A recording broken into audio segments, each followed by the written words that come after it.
Well, thank you for being here. Certainly wish we weren't here for this reason or any other reason, but we are, and we proceed. Now, my job as an athletic director is a very fun and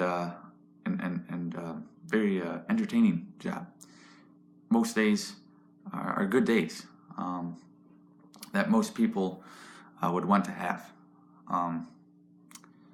But unfortunately, it comes with days that I certainly wouldn't want to have, and I know most people wouldn't want to either.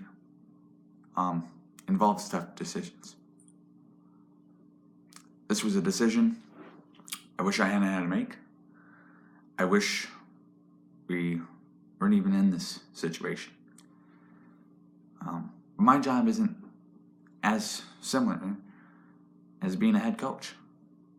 Head coach has to decide who's coordinating, who's playing, who plays, who doesn't, who travels, who doesn't. And all those decisions disappoint somebody on the other side. This decision disappointed a lot of people, especially Coach Rhoads, his staff, and our players. Coach Rhoads, his staff, and our players took this extremely well. Wouldn't have expected anything else out of Paul. He's my friend, my coworker, and my neighbor, and I hope to have a great relationship with him for a very long time. Sometimes you can want something more than it wants you. I wanted him to be our coach. He wanted to be our coach. But it just wasn't meant to be. As Bill Fenley once said, "Don't be sad that it ended, but be happy that it happened."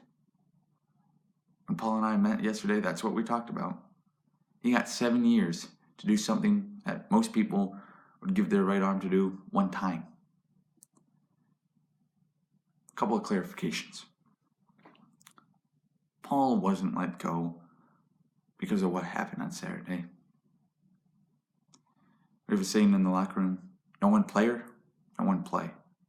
Cost the team a game. No one play cost a coach his job.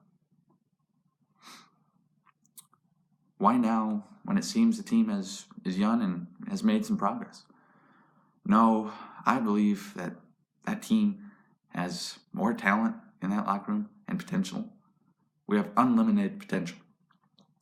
But unfortunately, they don't keep score on the scoreboard for potential. They keep score on results.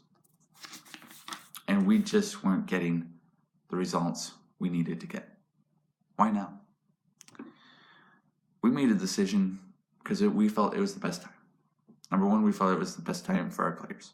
They're off school this week, and it would be best if we just dealt with it then when they're off season and trying to go to school and not coming to practice. We felt it was just best to deal with it this week and for them to deal with it, the hardships of this, to deal with it this week with their families. We also thought it was a better time for our coaching staff. It gives them a sense to know their fate and to process with it. Next Monday, they'd be going recruiting, and we would have had to call them back in, and we felt it was just best for them to know that they don't need to go recruiting after next week. Their jobs are gone. And we felt it was just best we deal with it this week for them and for our players. And then we also thought it was a better time for our program. Gives us a leg up to know what to do next and to start processing that. And last and finally, I thought it was a better time for Coach Rhoads and his family to still be with their team, to still have one more game for Coach to coach. He gets to coach one more game. Saturday, he's going to be going to West Virginia to coach. It's the final game. we felt it'd be best that we could maybe give him a lot of comfort and knowing he did a good job by sending him off, maybe with a win, hopefully. We hope he can take comfort in that he did a good job here. He just didn't get the results that we needed to get to keep him.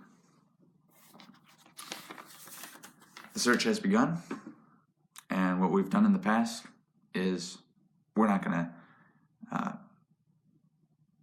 give any names until we get to the close time when we're interviewing potentially the new coach. And with that, I'll take questions later at our next meeting, which will be with Coach Rhoads. So thank you, and